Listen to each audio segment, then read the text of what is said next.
आदमी के अंदर 4 अवगुण कहे जाते हैं। अवगुण तो बहुत हैं, इंसान अवगुणों का भंडार है, पर 4 विशेष नाम लिए जाते हैं जब भी अवगुणों की बात आती है। काम, क्रोध, लोभ और चौथा मोह। इन 4 अवगुणों की विशेष बात की जाती है कि ये 4 तो सब में पाए ही जाते हैं। काम है, क्रोध है, लालच है और संसार के प्रति मोह है, विषयों के प्रति मोह है। तो ये चारों जो अवगुण हैं ये छूटेंगे कैसे? और क्या भागवत इन 4 अवगुणों को छुड़ाने के लिए सुनाई जाती है? बड़े ध्यान से सुनना, क्योंकि फाउंडेशन मजबूत होगी तो बिल्डिंग भी अच्छी बनेगी। असल में हमारी सत्संग, कथा, भागवत सुनने की फाउंडेशन ही गलत है। हमारी नींव ही इस रूप में रख दी गई थी कि भागवत सुनने से काम बन जाते, ऐसा बन जाता है। अब नींव ही गलत पड़ गई तो फिर बिल्डिंग कहाँ से अच्छी बनी? पहले समझिए, क्या भागवत सुनने से काम, क्रोध, लोभ, मोह को ये दूर हो जाएं अवगुण, इसलिए सुनी जाती है?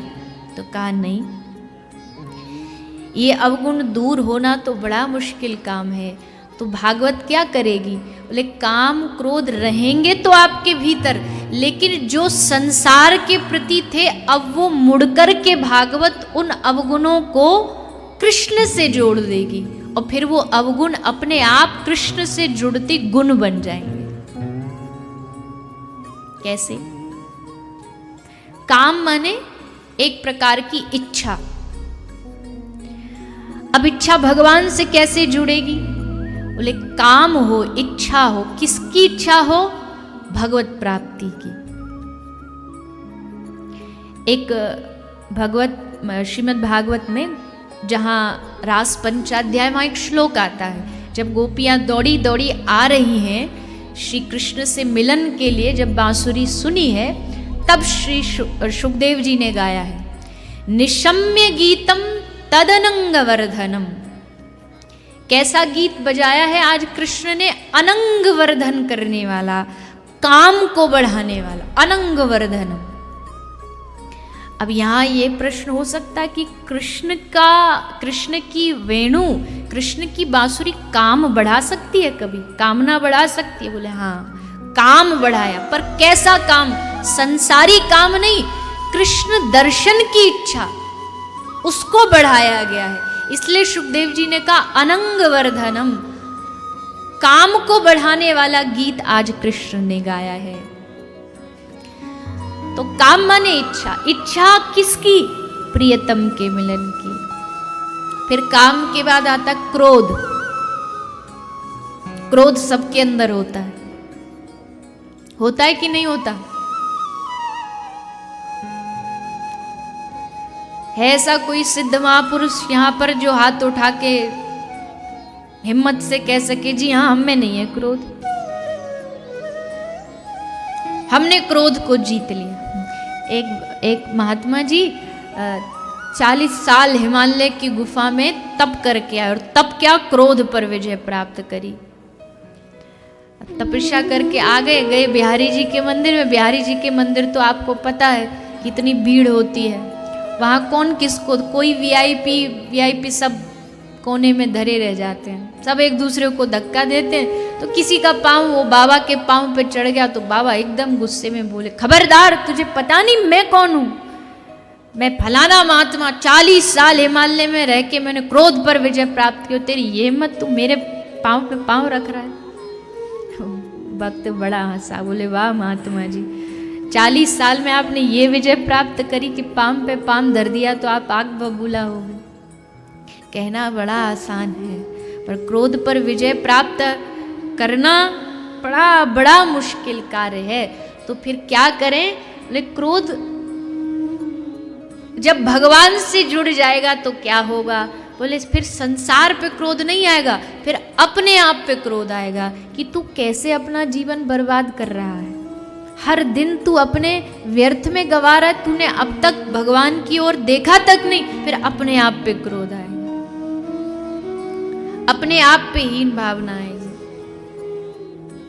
कई लोग कहते ना मैं बस गलत होते नहीं देख सकता, बस ये ही नहीं सहा जाता मुझसे, लेकिन जब खुद गलत करते तब अपने आप को कभी कहा कि तू कितना अपना समय व्यर्थ कर रहा है, ये भी तो गलत है, कभी अपने आप पे क्रोध किया नहीं। तो काम क्रोध, क्रोध आएगा पर किसी और पर नहीं, अपने कर्मों पर, कि मानस मनुष्य देह मैंने व्यर्थ में गवा दी, स्मरण क्यों नहीं हो रहा मुझसे भक्ति क्यों नहीं हो रही, मुझे भगवान पे पूर्ण भरोसा क्यों नहीं हो पा रहा, फिर अपने आप पर क्रोध आएगा।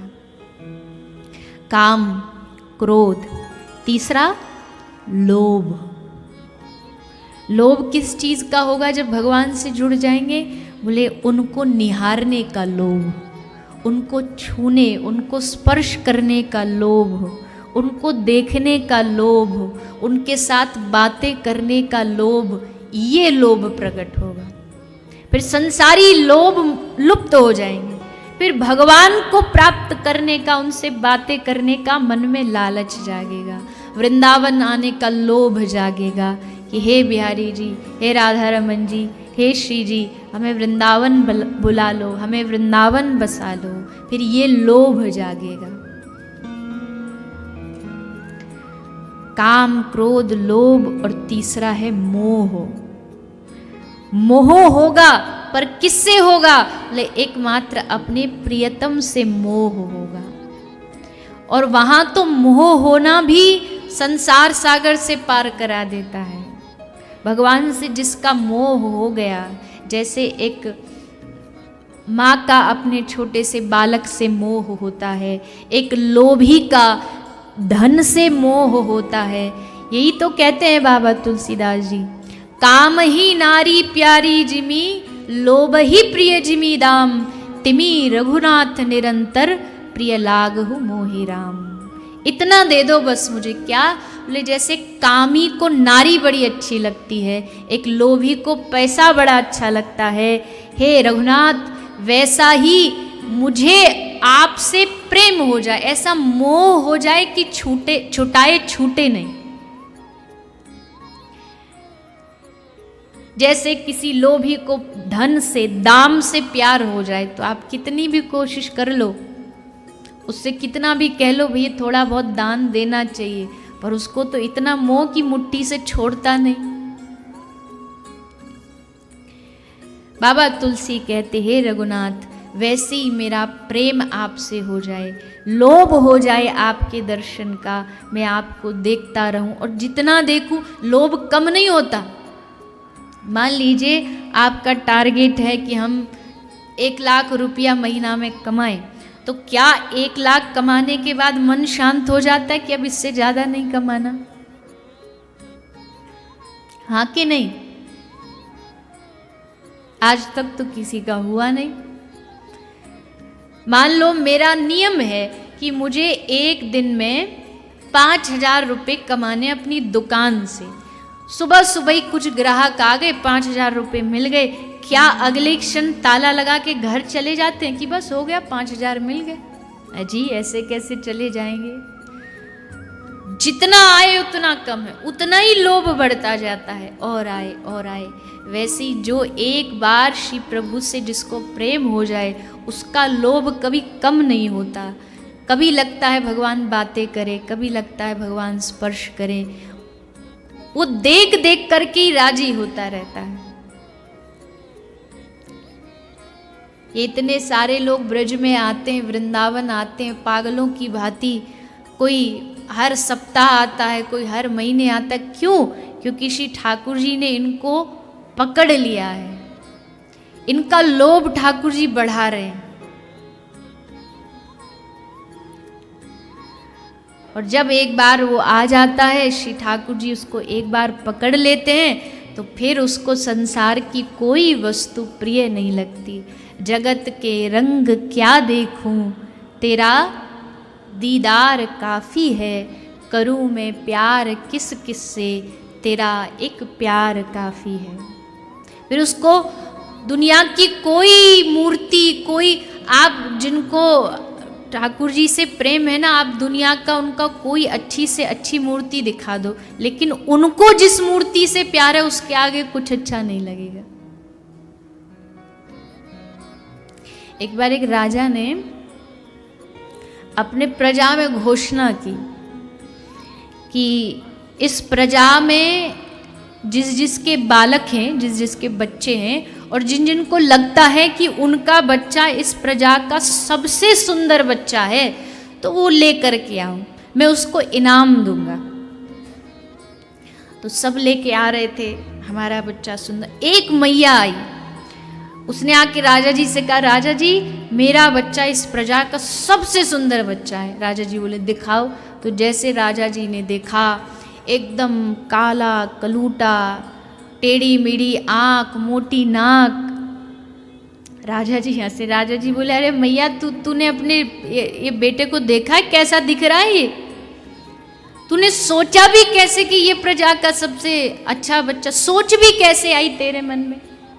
तो उस मैया ने हंस के जवाब दिया, हे राजा जी अभी आप इसको अपनी दृष्टि से देख रहे हो, जरा मेरी दृष्टि से एक बार देखो तो पूरे राज्य में इससे ज्यादा सुंदर कोई बच्चा नहीं। बात तो दृष्टि की है ना, बात तो तुम्हारे नजरिए की है, और मेरी आंखों से देखोगे तो अपने आप समझ में आ जाएगा कि हाँ ये सबसे दुनिया का सुंदर बच्चा है। ठीक वैसे ही भक्तों की नज़र से देखो, भक्तों की दृष्टि से देखो तो इस दुनिया में भगवान से अधिक रंगीन और भगवान से अधिक सुंदर और दूसरा कोई वस्तु नहीं है, पर उसके लिए चाहिए वो भक्तों की दृष्टि।